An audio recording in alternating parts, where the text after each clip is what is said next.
Well, welcome everybody to Briefing with Confidence before tomorrow's flight.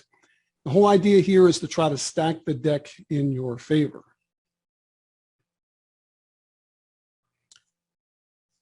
And my name is Scott Dennstaedt. Some of you may know me. And I'm a CFI and former National Weather Service meteorologist. Been doing this for 25 years or so as a CFI and almost 40 years, actually over 40 years as a meteorologist. And I'm also EA's subject matter expert on weather. So if you're an EA member, go ahead and log in. There's a number of webinars that I've done over the last 2 or 3 years. And they're all available on recording for EA members. I'm also the founder of the newest aviation progressive web app, and that is EZWxBrief, and that's at EZWxBrief.com. And I'll tell you more about that as we go along at the end. And I'm also the co-author of Pilot Weather from Solo to the Airlines. It's written by myself and Captain Doug Morris, who is a Boeing 787 for Air Canada. And you can get our book at pilotweatherbook.com if you're interested. All right, so when we're thinking about any type of flying and specifically weather-related flying, we have to really kind of look at and understand the details of what the threats are. And if you're somebody who, like me, who spends a lot of time with their nose in accident reports and NTSB reports, looking at various different studies, you'll notice that weather is listed as the primary cause of 35% of general aviation accidents. Now, that includes really simple accidents like a hard landing, maybe a prop strike, but in general, weather is listed as the primary cause of 35% of general aviation accidents. The important statistics, although, are considering all general aviation accidents, not just those related to weather. 6% are what we call VFR into IMC. That's visual flight rules into instrument meteorological conditions. Now, the one that really drives it home is the fact that that 6% are responsible for a quarter of all fatal general aviation accidents. That's an amazing amount of deaths with a small number of accidents. And that's because VFR into IMC is very much a fatal aspect of flying. So if you fly VFR into IMC, get yourself into trouble, most likely you're going to die in that accident. And the question I always ask myself is, are these just a lot of low-time pilots getting themselves into trouble? And the answer is yes. But in the mix of that, Mother Nature doesn't really care about the number of hours in your logbook. So there are some high-time pilots, instrument-rated pilots, even professional pilots that fall into this trap from time to time. And certainly the Kobe Bryant helicopter accident in Southern California is a good example of that situation. Now, if you've never read the Null report, it's probably something that you should put on your list of things to do this year. It comes out once a year, and they go through all the various different aspects of aviation accidents in a lot of different categories. But I pulled this one out of 2015, although you could find just about any year, very similar look and feel to it. And what you'll notice is that listed at the bottom are the various different reasons why you would fall into a weather-related accident, including turbulence, poor IFR technique, airframe icing, thunderstorms, and VFR and IMC. Now, I've removed essentially all the accidents that are not related, or I've kept all the accidents that are not related to wind, so wind-related accidents aren't included in this, and they account for over 50% of the weather-related accidents. But you can notice that every one of these causes certainly drives home accidents and also fatal accidents. But when you look at VFR and IMC in this particular year, there were 21 accidents that were labeled VFR and IMC, and out of that, 20 fatalities. So this is a serious problem that we want to avoid. And the best way to do that is to do a good pre-flight briefing. All right, so let's take a look at tomorrow's weather. So I'm hoping this sounds familiar to most of you. You're hoping to make a long cross-country flight tomorrow morning. I can guarantee you this has gone through my head many, many times. And over the last few days, you've been scratching your head trying to find out whether or not you're going to be able to make that trip. And so this is a constant thing that we do on pretty much all of our flights. I may look out 3 or 4 or 5 days in advance and to try to figure out whether I'm able to make the flight on the day that I really want to, where my schedule permits. And so this is a common thing to be looking at. And this is what we're going to focus on tonight. So it's really important to take the time to thoroughly look at the weather the night prior. When I do my pre-flight planning for myself, when I'm making a flight, I spend most of my time the night before, about this time of the evening, to try to kind of figure out if I'm going to be able to make that flight tomorrow morning. And yes, I'm not going to make the decision necessarily tonight, but nevertheless, I'm really trying to get as much information as I can. So when I wake up in the morning, I'm just doing some small little tweaks here and there, making sure that it's all looking like it was the previous evening. So you definitely don't want to be rushing that briefing as you're trying to close the door on the cockpit and depart. And if you have most of your good information, that kind of big picture weather in your head, getting up the next morning, again, is just doing a little bit of fine tuning. It makes it a lot easier. It also helps you avoid missing anything important. And so what weather guidance is really valuable to examine if you're going to depart sometime tomorrow morning? What gives you the biggest bang for your buck?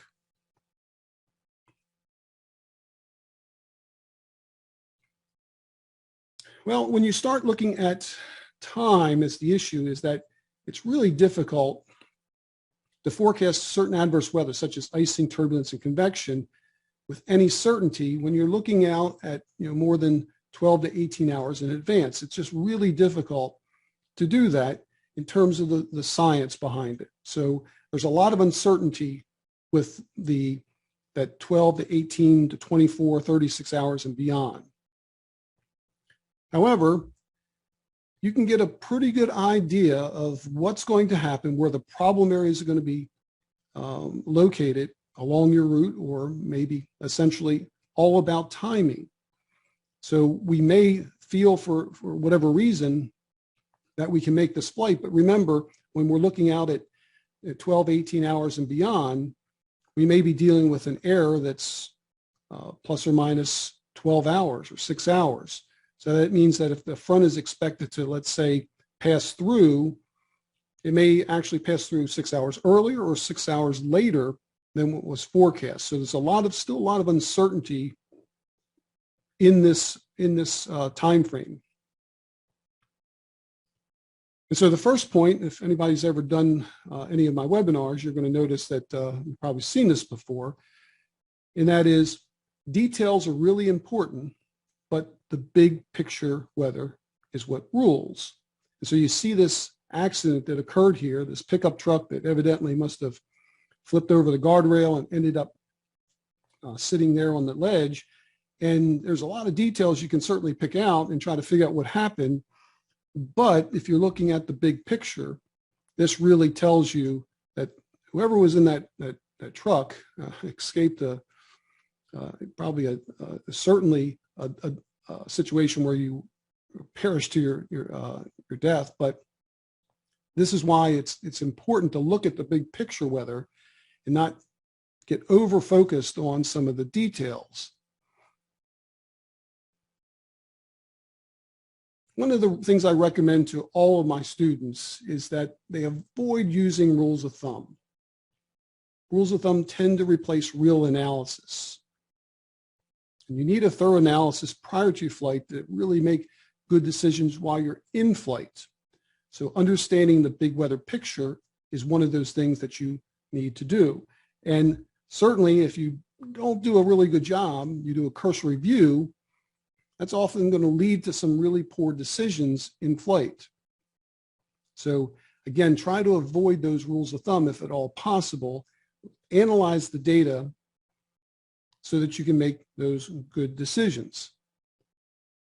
And again, even though we're talking about looking at the weather 18, 24 hours in advance, your weather analysis should never stop when you close the door on the cockpit and depart.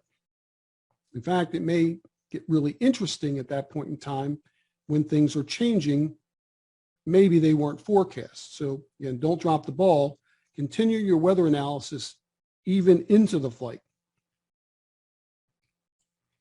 So I often get the question when I'm at Oshkosh or Sun and Fun or doing a presentation somewhere, Scott, you must have the best approach to doing a pre-flight briefing because you're a meteorologist, you're a CFI, you're a commercial pilot, you must have it down pat. And the answer is I really don't. I use what's called the funnel approach.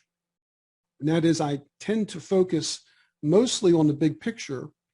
Then I kind of work my way down to those details.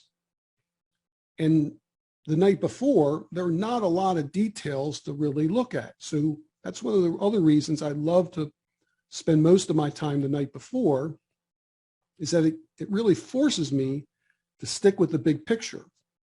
And those details are important and you need to learn about them the next day when you're about to fly, but hopefully they'll match pretty well with the big picture that you saw the night before. So once again, when we look at forecasts and we're in the longer range forecasts, we call those medium to long range forecasts here, essentially you're more than 60 hours out, there's a lot of uncertainty. And as you get closer and closer to your departure time, you get down to your nowcast, less than about 6 hours, you're going to fill in a lot of those important details. And what is the ceiling at your departure airport? Are there any pilot reports along your route showing any kind of severe weather? But in this particular webinar, we're going to focus on that 12 to 24 hour time frame. And so that's what we call a short range forecast right in here. So there's certainly a lot more certainty than the long range forecast, but not as certain with respect to this nowcast.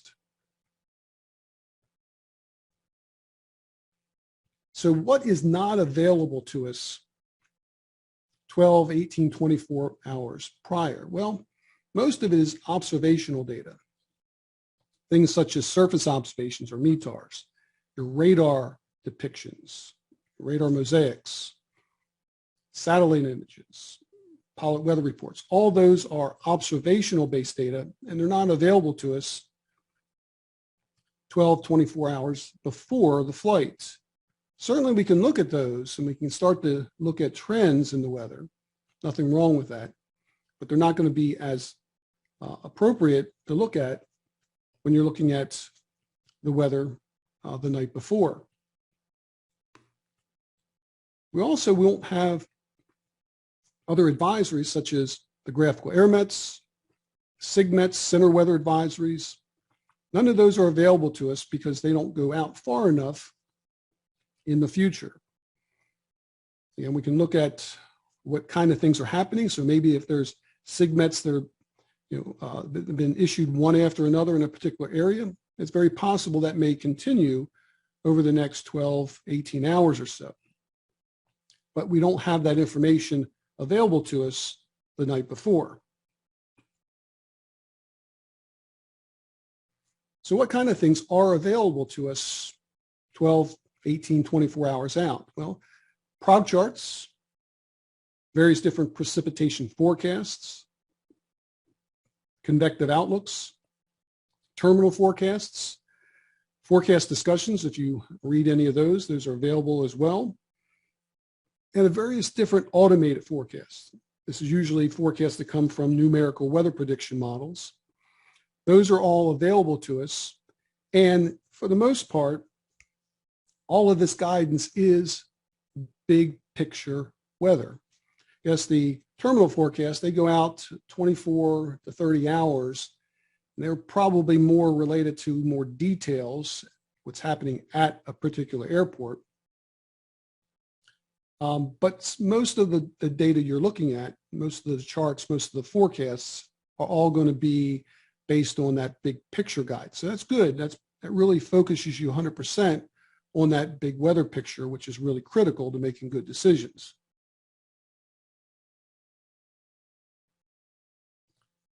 All right, so I'm going to do something tonight that I generally don't like to do, and that is we're going to actually do a real cross-country plan using real weather, not archive weather, but real weather, for a flight that we're going to hopefully depart tomorrow from Mobile, Alabama to Richmond, Virginia. The hope is that we're going to depart around 8 o'clock in the morning, and it's about 8 o'clock tonight. So this is a really good kind of situation where I spend, again, if I'm going to be making a flight tomorrow morning, I'm probably going to be sitting down at about 8 o'clock and starting to look at all the details at the big picture level. And we'll assume that we're flying in a piston aircraft at at or below 15,000 feet. And I know there's a number of folks out there that are only VFR only, but we'll also, possibly consider IFR if that becomes necessary given the situation. So here's our flight from Mobile, Alabama, all the way up to Richmond, Virginia. Now, an aircraft that you fly 680 nautical miles may be too long. You may have to have a fuel stop somewhere in between. But for now, we won't worry about the fuel stop at this point. Again, we're trying to get an understanding of the big weather picture for the weather along that particular route. So, and the other aspect of doing these kind of things in kind of a live scenario is, unfortunately, sometimes the weather doesn't cooperate and we don't get any really interesting weather. But if you've been watching the news recently, obviously there's a major weather system that's about to take shape for tomorrow. So we have that for us. So in this particular case, we're going to travel from Mobile, Alabama, all the way up to Richmond, Virginia, trying to leave around 8 o'clock in the morning. And so we're going to use my new application, EZWxBrief. That's a new progressive web app. But the imagery you'll see here is not something that I created myself. This is all available on various different government websites like the Aviation Weather Center, Storm Prediction Center, Weather Prediction Center, the National Center for Environmental Prediction, and some of the various different heavyweight apps out there provide this information. I collect it all and put it into a nice wrapper that you can walk through, and you'll see how that's being used today. So again, this is going to be using real weather. So I took a quick look at it a little bit earlier today. So we'll walk through it and see what kind of changes that has occurred. All right, so we'll go ahead and head on over to EZWxBrief. All right, here's the EZWxBrief progressive web app, and I've got the route plotted here directly here, and just to see what that looks like here. That's Mobile going through Greensboro and up through Richmond. Now we can decide, and I put in 11,000 feet as a placeholder here. We can decide that may not be the best route, in this case, kind of a direct route. And we're going to depart here at 8 a.m. The time here is showing at 8 a.m. And again, that may be not the best time to depart. Maybe it's better to depart a little earlier, a little later. But ultimately, this is what we're going to kind of look at for this particular webinar.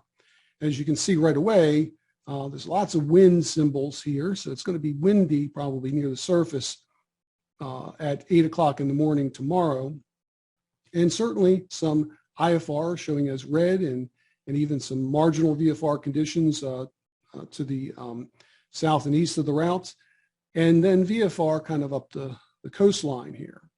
And we walk that through, and for the most part, that generally stays kind of the same. Not much is happening in terms of the overall weather depiction, although, again, some of these wind symbols are showing up here showing the fact that you got 16 knots gusting to 25. So this is definitely going to be a windy kind of situation, and maybe associated with some pretty significant turbulence.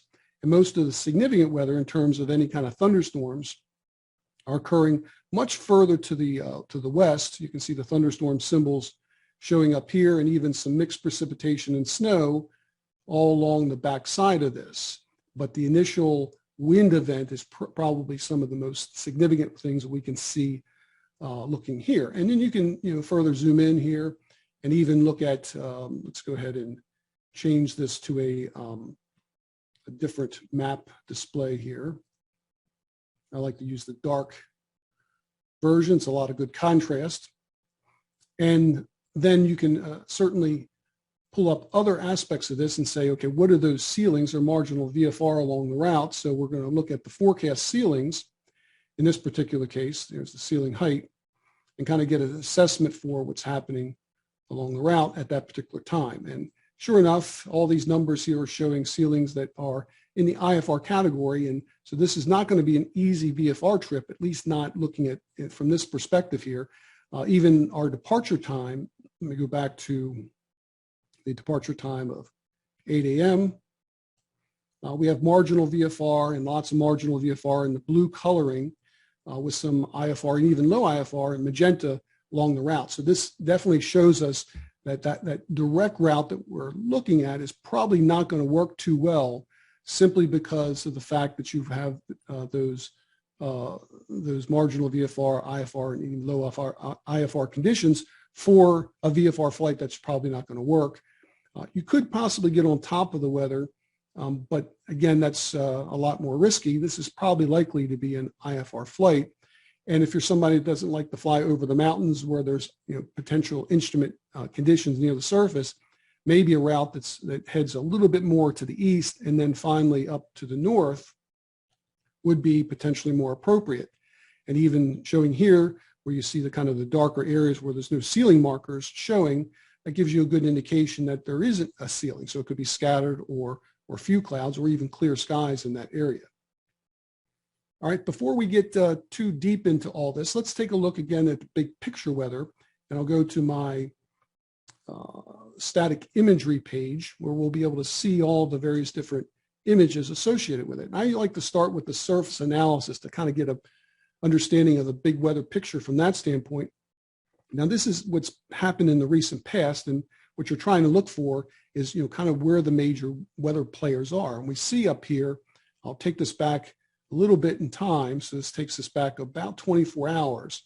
And what you can see is we have a pretty large area high pressure over the northeastern U.S. And you can watch what happens to that high. And this is a pretty intense high for this time of year. We're talking about 1043 central pressure there.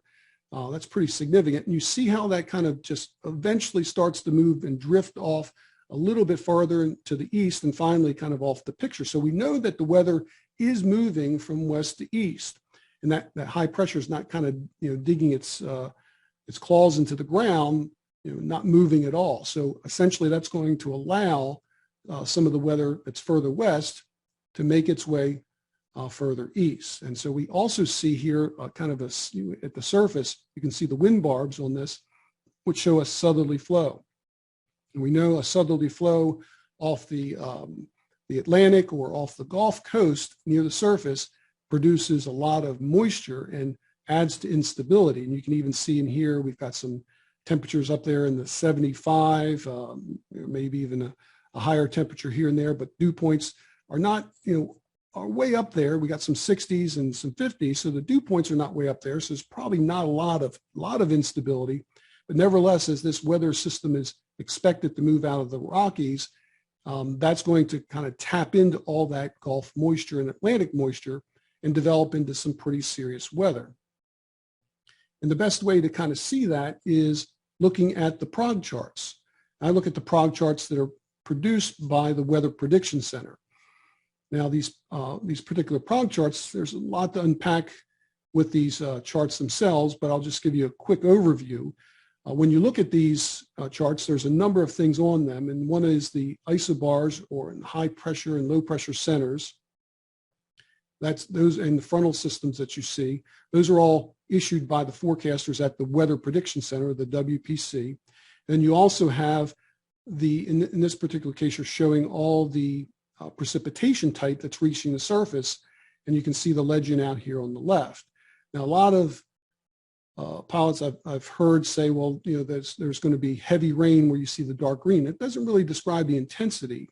It just describes the likelihood or probability. So anywhere you see the darker colors, whether it's dark blue, dark green, dark purple, that's a higher probability that precipitation will reach the surface. And the numbers or probability numbers are 55% or greater. And anything in the lighter colors, the lighter green, the lighter blue, that shows you're dealing with as low as a 15% all the way up to 55%. So in some of the lighter green colors, like you see here over the western North Carolina, that may be as low as a 15 or 20% chance in that area. And so we watched kind of the progression of this. And so this is valid at 6Z in the overnight hours, and finally by 12Z. And then let's watch what happens to this area of low pressure, moves through over the Mississippi at this point. And then by the time you get to tomorrow at the same, or I should say Friday at the same time, that low is already up here in moving into New Brunswick in Canada. So it's along a pretty good clip at this point. So it's literally in the eastern part of Oklahoma, and then finally zips along, and 24 hours later is all the way up in Canada. So it's moving at a pretty good clip here. And so as a result of that, the weather is moving pretty good. That generally tells me that you've got a lot of wind energy in the atmosphere, and that wind energy is part of that is going to potentially transfer the momentum of that wind down to the surface. So we're possibly dealing with some pretty strong gusty winds most of tomorrow.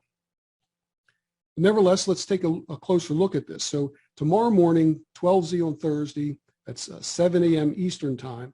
There's our area of low pressure right there in the eastern part of Oklahoma. And you notice from our route here from Mobile, Alabama and southern Alabama, kind of up the spine of the Appalachians here, or maybe just a little bit to the east, what we see is, well, a little bit of a possibility of precipitation. Likely that's caused by some upslope. Remember that wind off the Atlantic here. We have a situation where we're at sea level in Charleston, South Carolina. As we go up towards the foothills into the Appalachians itself, you get a rising terrain, and that helps a little bit of upslope as well. And that's probably also causing a fair amount of those IFR and even low IFR conditions that we were seeing on the map. You also have a pretty large range of this red hatched area that's around it is convective precipitation. And we're talking about not necessarily thunderstorms, but a convectively driven kind of situation here. Now, again, if you look at this at our departure airport, there is a low probability that you could be seeing precipitation out of our departure airport. And that may still allow us to get out early enough if we don't delay, and we can either decide to go our normal or our preferred route, which would be a direct route, or possibly change the route to a more eastern kind of a situation. And if we again look at this, this is now valid here in this particular case at 18Z or 1 p.m. Eastern time. And by that time, now we have that, in this case, there looked like there'd be possibility of even severe storms there.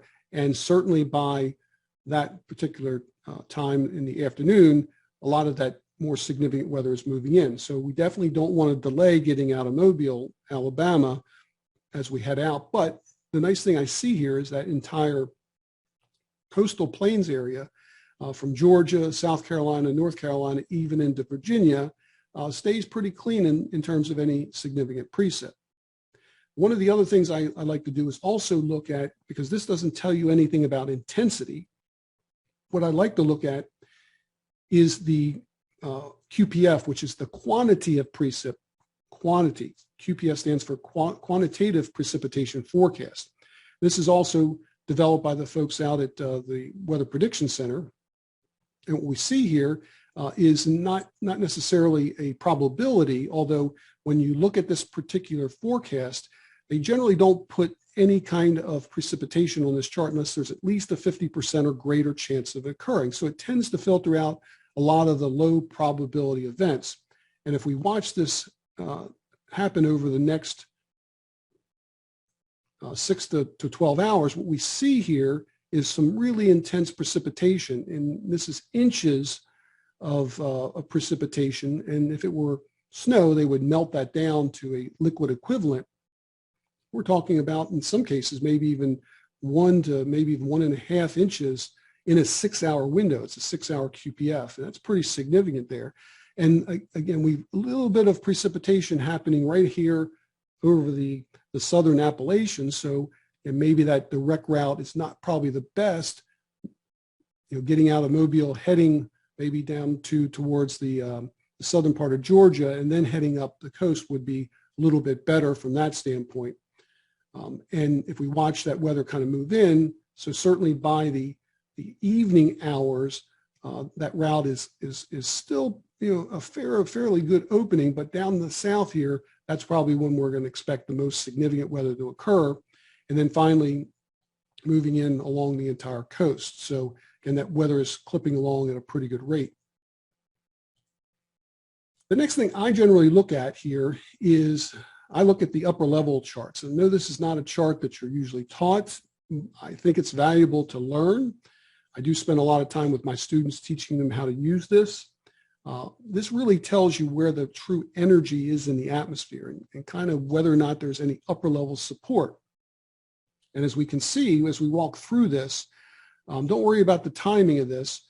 Just look at the kind of the progression of the weather aloft here. What we can see is there is an area, a disturbance, an upper level disturbance. We call this an upper level shortwave trough in this area. And that's kind of supporting that area of low pressure that we saw in the eastern part of Oklahoma.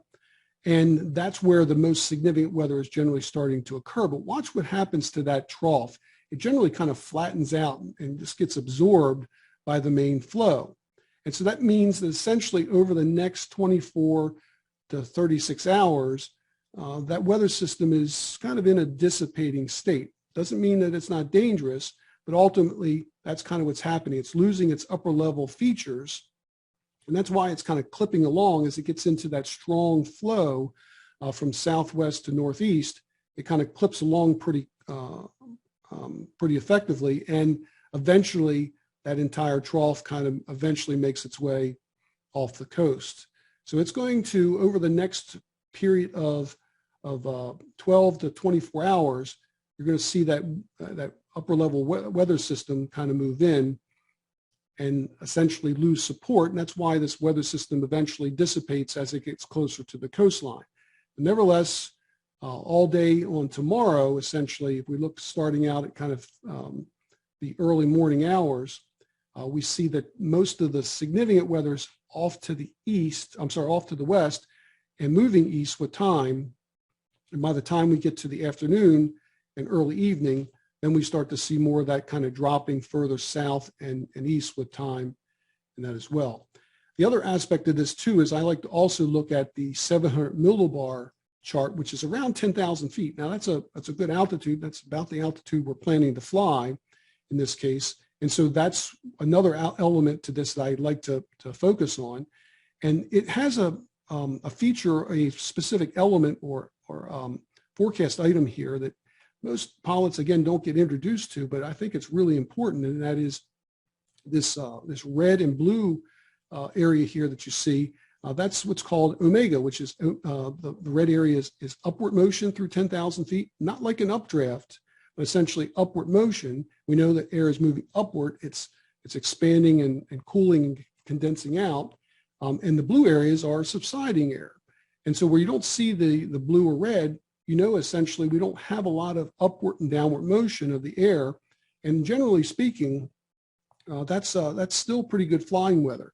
And you notice that when you see these concentric circles, that's really pretty significant upward motion in the atmosphere. As we get towards essentially towards the end of the day tomorrow, essentially all that weather moves and becomes more problematic. So in the time frame that we're looking to depart, this looks pretty clean, not any kind of major disturbances. A good tailwind here, We have 30 knots, 35, maybe up to 40 knots in some areas along that route. So a good tailwind, but nevertheless, most of the significant weather is not moving in until much later. And that gives me a lot of confidence that I'm not dealing with any significant weather from this standpoint. The other thing is that shows here is this relative humidity, this green area. So again, if you're looking at that eastern kind of route here, and this is valid at 10 o'clock in the morning, we're going to be well on our way. At 10,000 feet, we should be in pretty clean air, not much in the way of significant moisture at that altitude. But now if we go a little bit lower and look at essentially what's happening at 500 or 850 millibars, which was roughly 5,000 feet, then we can see that we have a lot more moisture there in the morning. So this is early morning hours. And so that, somewhere around the 5,000 foot area, we'd expect to see with some of this moisture, see some clouds in association with that. And that certainly stays there for the most part, most throughout the day. So, and gets a lot more significant as the day wears on. So higher up is probably going to be better in this case. Lower down, we're probably going to be in some IFR conditions around 5,000 feet. Now, what about the possibility of icing potential? I know a lot of folks are probably asking that question as well. And so icing-wise, certainly the freezing level is a good start here to determine what's happening from an icing perspective. And this is the lowest freezing level forecast. If we go over until we see, let's say, 7 o'clock tomorrow, what we're going to notice here is that the departure area down here in near Mobile is the freezing levels are up between 11 and 13,000. Not too bad at all. And then finally, when we get more closer to our destination, then we're starting to see freezing levels drop between down to 9 to 11,000, and even around Richmond, Virginia, maybe as low as 7 to 9. But if we decide to go along the coastline, we may have no problems, even if there were clouds and even some precipitation in that region. This is a kind of a good indication that we could stay low enough that under IFR, we would not run into any significant moisture that would be below freezing. So that's a good indication there. And we could also verify using the icing forecasts, and specifically I like to use the icing severity forecast that you can see. And if we use the 15-hour forecast, which again takes us into our early morning, let's say 9 o'clock, and we move this over, we can see it changing by the altitude here. So we are around 10,000 feet in this particular case.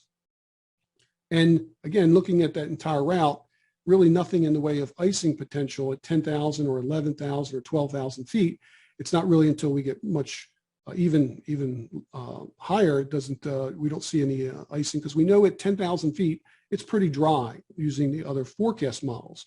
So this again, it gives us a good indication that if we had to go lower for whatever reason, we could certainly do that as we get closer to our destination to avoid staying higher and picking up any ice close to our destination.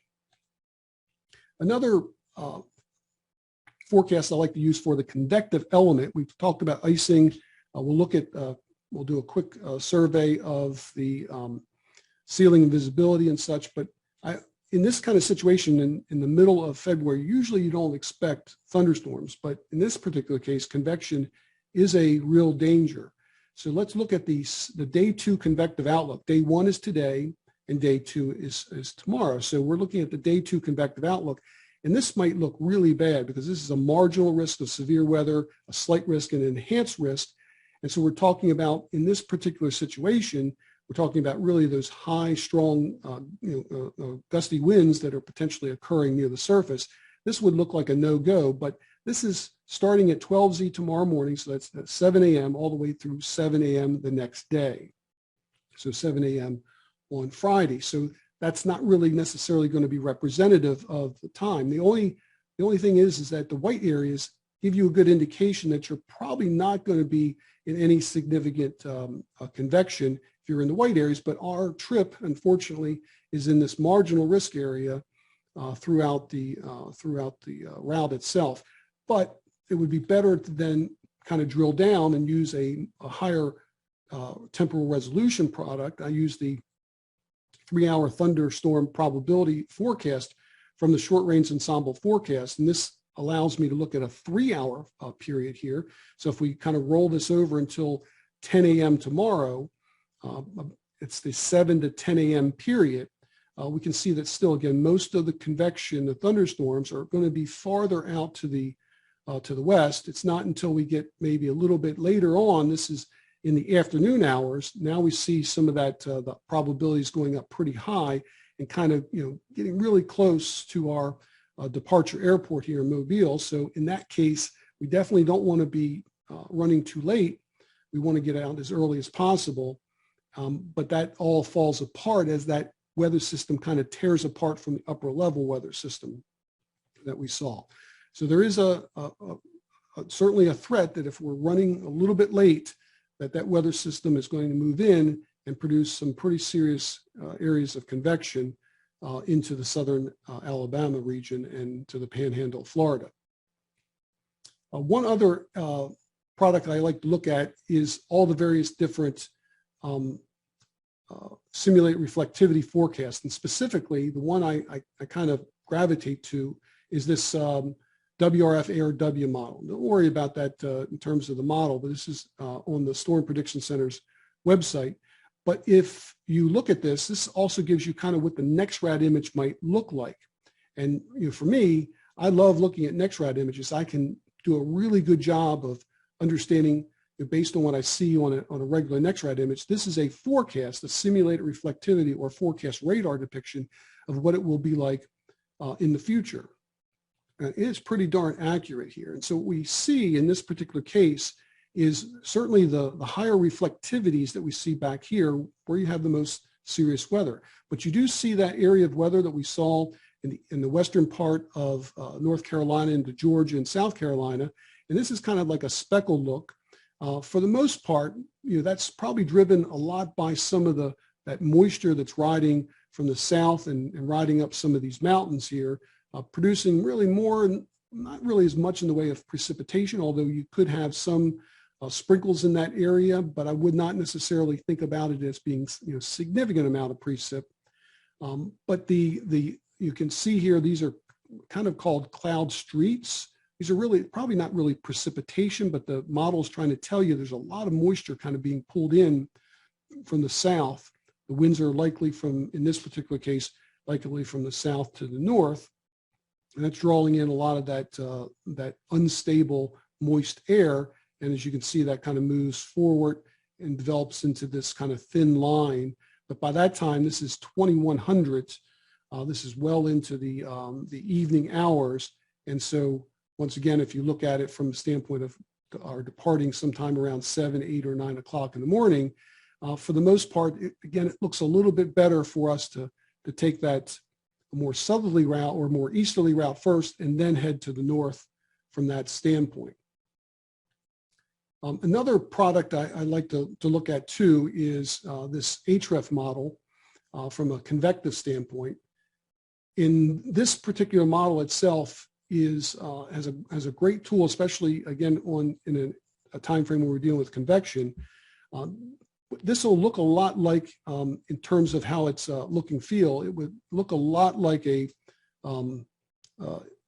chart that shows you a NEXRAD image, and it's really not meant to be that in terms of a simulated forecast or simulated reflectivity kind of situation. What this is on the left here in terms of its overall, the legend is probability. It's a probability forecast. And this basically says, what is the probability that the ecotops, the top of the precipitation core, will be above 30,000 feet?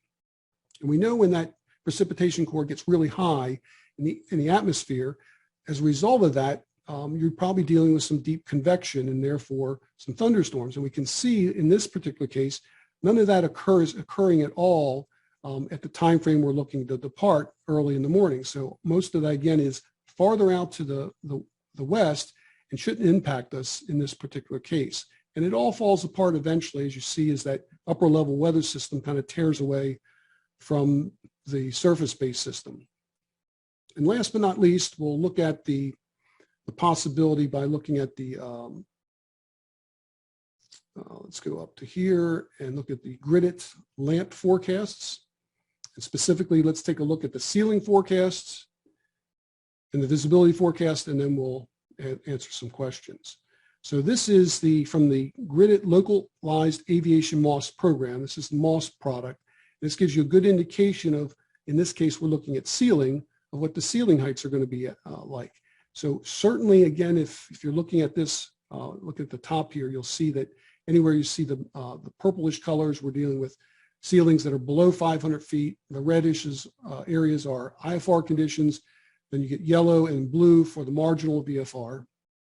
And if you're looking at the possibility of even some possibilities, some VFR conditions departing here out at, let's say, 7 o'clock in the morning, certainly in the southern Alabama area, this looks to be VFR, but as you are headed up towards the Carolina mountains here, that's low IFR conditions there. So you probably don't want to find yourself putting yourself in harm's way, even if you're IFR, because if something happens, this is a pretty major area of low IFR conditions, whereas you have an option of going along the coastal region, staying in regions where you see this kind of a color, like a light tan color.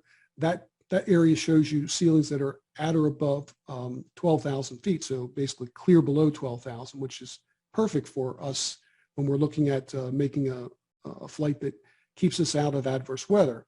And for the most part, that stays that way throughout the entire day. And the only other thing you would want to look at too is the ceiling forecast as well, from the same model here. And in this case, the visibility forecast, I should say, is that shows, for the most part, not any really major visibility issues, except right here in the Carolina mountains. And that even, for the most part, the entire route stays in visibility that's certainly above 6 statute miles, and most of it will probably be above even 10 statute miles in that region. And the last here would be the wind gusts. We know that there's going to be a lot of windy conditions in this area, so we want to make sure that we don't miss something here. And so in this case, we do have some stronger winds in our departure area. We're talking at probably anywhere from maybe 18, 19 knots all the way up to maybe 25 knots right in our departure area. And certainly by the later in the afternoon, early evening, a lot more significant wind event here, maybe even up near 30 knots in terms of wind gusts. So, and it might be a little bit windy here, and certainly turbulence is another element that I like to look at using my, let's go ahead and go back to the map. We'll finish up here in just a minute, get some questions. And take a look at the route profile, which provides you a really good depiction of not only icing potential, but also turbulence potential here. So let's take a look at that. The route profile, and this is basically the profile of that direct flight. We could make the change to the route and get a little bit different picture. But if I'm going to be departing out of here at 7 a.m., looking at the turbulence aloft, this gives us an indication that we're dealing with values, EDR values, which somewhere around, let's say, 15 or so, we get into the moderate turbulence. So departing out of Mobile here, ending up in Richmond, leaving at 7 a.m. This shows us, for the most part, we could probably be in what it seems like light turbulence once we climb through it, and staying in light turbulence all the way through until we get to our destination. And that's going over the mountains area, and we can certainly look at, is there any mountain wave turbulence? Right now, there's no mountain wave turbulence predicted in that region, but for the most part, it looks like being at 10 or 11 or 12,000 feet would certainly keep us above any of the significant turbulence. So obviously, there may be some turbulence on the climb out of the Mobile area, but the entire route itself looks pretty clean from there.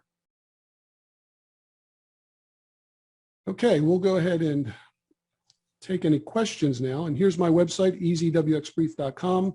There is a 14-day trial membership. And if you have any questions, you can send me an email at support@EZWeatherBrief.com, EZWxBrief.com. And again, there's the Pilot Weather Book URL.